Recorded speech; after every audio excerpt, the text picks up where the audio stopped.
the art of the Brexit tackle, the perfect combination of brute force and zero regard for human life. The uglier side of our sport, which can somehow still be so entertaining to watch. Now, anyone can put in the occasional reckless challenge, but only a select group of players have ever mastered the truly delicate craft of unleashing their full aggression on the pitch.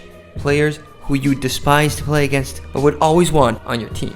The kind of guys that you'd go to war with. And I'm not talking about a Champions League final. So let's say you wanted to build the A-team of football's most psychopathic, brutal, and downright feared enforcers. Where would you start? Well, first up, we have the man, the myth, the absolute menace, Pepe. This bald behemoth needs no formal introduction. We all know that if you're a striker and you see Pepe sprinting towards you, you might as well start checking your insurance policy. When it comes to taking aggression to the next level, this guy could do it all. Kicking people when they're down, dishing out flying elbows like The Rock, and stepping on ankles and even hands for fun. It also didn't really matter when. Semi-final of the Champions League against your eternal rival? Give me that red card. Important World Cup game? Not a problem. He may have been a world-class defender with 3 Champions League titles, but his sheer appetite for destruction is what makes him legendary in this very special category. Next up, you'd have to go with Roy Keane. If you've ever heard of the phrase, win at all costs, this dude probably wrote it. Keane's fiery aggression could even be confused with that of another fellow Irishman. This guy simply did not care, so messing with him usually just meant you were gonna get a fist sandwich. And when it comes to personal feuds with opponents, Roy never held back. Just ask Patrick Vieira.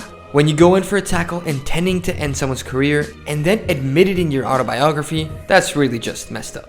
Aside from his legendary career, Roy definitely earned his spot on the pantheon of most psychotic players. Moving on, we have Sergio Ramos. Probably the best overall player on this list, Ramos is a certified Real Madrid legend who won basically every trophy there is to win.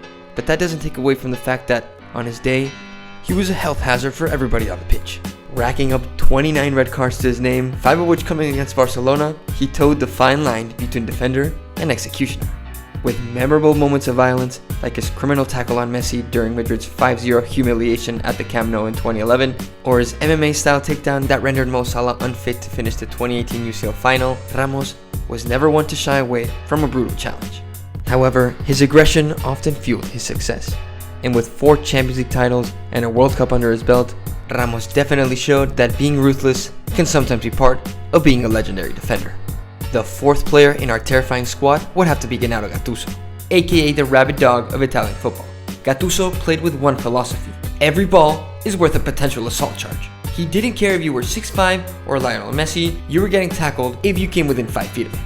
Gattuso's aggressive style was so terrifying that he once tried to choke his own manager. You don't get the nickname Rino for no reason. But the truth is, Gattuso was a vital part of one of the best midfield partnerships in football history, playing the bad cop to Andrea Pirlo's good cop in the legendary AC Milan midfield of the early 2000s. Winning multiple Champions Leagues and even a World Cup, Rino's aggression wasn't just for show. It's kind of what made him so great.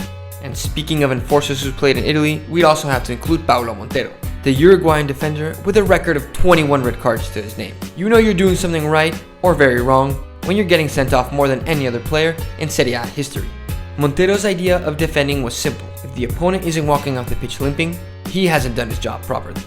Yet for all of his brutality, Paolo was a key figure in Juventus' dominance of the late 90s and early 2000s, helping the club win 4 Serie A titles.